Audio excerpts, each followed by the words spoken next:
ಎಲ್ಲಿಟ್ಟಿರ್ತಾರೆ? ಕಾಣಿಸ್ತಾನೆ ಇಲ್ವಲ್ಲ.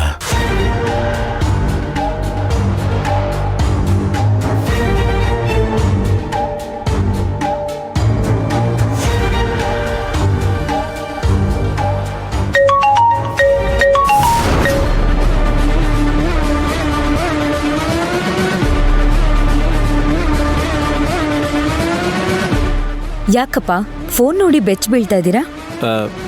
ಬೆಚ್ಚ ಬಿದ್ನ ನಾನು? ಇಲ್ವಲ್ಲಮ್ಮ, ಫೋನು ಕೈ ಜಾರ್ದಂಗಾಯ್ತು, ಅದಕ್ಕೆ.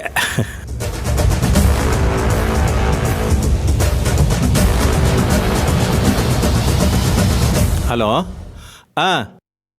ಹೇಳಪ್ಪ ರುದ್ರ. ರುದ್ರನ? ಮಾವಯ್ಯ, ನಾನು ಶಿವರಾಜು. ಹಾಂ ಗೊತ್ತಾಯ್ತು, ಹೇಳಪ್ಪ. ಏನು ದಿಢೀರಂತ ಫೋನ್ ಮಾಡಿಬಿಟ್ಟಿದೀಯಾ? ಏನು ಸಮಾಚಾರ? ಮಾವಯ್ಯ, ಅತ್ತೆನೂ ಜೊತೆನೂ ಪಕ್ಕದಲ್ಲೇ ಇದ್ದಾರ, ಅದಕ್ಕೆ ಈ ನಾಟಕನ.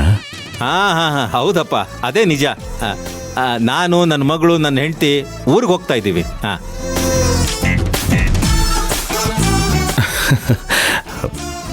ಸರಿ, ನಿಮ್ಮ ಮನೆ ಹತ್ರ ಬಂದಿದ್ದೀನಿ. ಕೀ ಎಲ್ಲಿಟ್ಟಿದ್ದೀರಾ? ಓ ಅದಾ, ಅಲ್ಲೇ ಪಂಪ್ ಸೆಟ್ ಪಕ್ಕದಲ್ಲಿದೆ ನೋಡಪ್ಪ.